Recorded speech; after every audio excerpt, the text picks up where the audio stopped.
विधानसभेसाठी महाविकास आघाडीच्या जागा वाटपाचा फॉर्म्युला लवकरच ठरणार। काँग्रेस सर्वाधिक 100 ते 105 जागा लढवण्याची शक्यता। शिवसेना उद्धव बाळासाहेब ठाकरे पक्ष 90 ते 95 जागा तर राष्ट्रवादी शरदचंद्र पवार पक्ष 80 ते 85 जागा लढवणार असल्याची लोकशाही मराठीला विश्वसनीय सूत्रांची माहिती। संसदेच्या परिसरातील पुतळ्यांचं स्थलांतर संबंधितांच्या संमतीनेच मावळते लोकसभा अध्यक्ष ओम बिर्ला यांचा दावा। आपल्या दवाखान्यामध्ये आता कर्करोग तपासणी होणार। कर्करोग रुग्णांची वाढती संख्या लक्षात घेता महापालिकेचा मोठा निर्णय। सरकारी कर्मचाऱ्यांच्या निवृत्तीचं वय 60 करण्यासंदर्भात सरकार सकारात्मक। मुख्यमंत्री शिंदेंचं सरकारी कर्मचारी संघटनेला आश्वासन। लोकसभेचा अध्यक्ष सर्वपक्षीय ठरवणार। हंगामी अध्यक्ष ओम बिर्ला यांचं अध्यक्षपदासंदर्भात मोठं विधान। माथाडी मंडळातले 61 कर्मचारी हटवल्यानं नरेंद्र पाटील संतापले। नरेंद्र पाटील थेट मुख्यमंत्री एकनाथ शिंदे यांना भेटून जाब विचारणार। गुजरात दंगल बाबरी मशिदीच्या संदर्भात शाळांमध्ये शिकवण्याची गरज नाही। शालेय अभ्यासक्रमातील बदलांबाबत एनसीईआरटीचं स्पष्टीकरण। अभ्यासक्रमाचं भगवीकरण होत असल्याच्या आरोपांचं देखील केलं खंडन।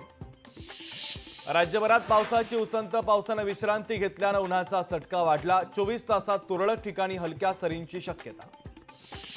कोरोनानंतर जपानमध्ये नव्या रोगाची दहशत। पेक्टोलोकल टॉक्सिक शॉक सिंड्रोममुळे रुग्णाचा 24 तासांमध्ये होऊ शकतो मृत्यू। देशभरात बकरी ईदचा उत्साह। मशिदींमध्ये नमाजासाठी मुस्लिम बांधवांची गर्दी।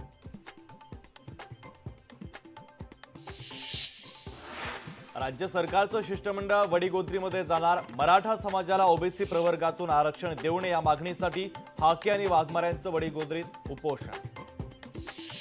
साताऱ्यातील अण्णासाहेब पाटील महामंडळाचे 61 कर्मचारी तडकाफडकी काढल्याचा प्रकार। नरेंद्र पाटलांच्या परस्पर संचालकांचा निर्णय। नरेंद्र पाटील मुख्यमंत्र्यांना भेटून जाब विचारणार। अजित पवार गटामध्ये कुणाला मंत्रिपद मिळालं तर ते प्रफुल्ल पटेलांनाच मिळेल। प्रफुल्ल पटेलांकडून स्वतःच्या मंत्रिपदासंदर्भात विश्वास व्यक्त। नक्षलवाद हा केवळ गडचिरोलीमध्ये नसून शहरी नक्षलवादी काही स्वयंसेवी संस्थांमध्ये। मुख्यमंत्री एकनाथ शिंदेंचा आरोप।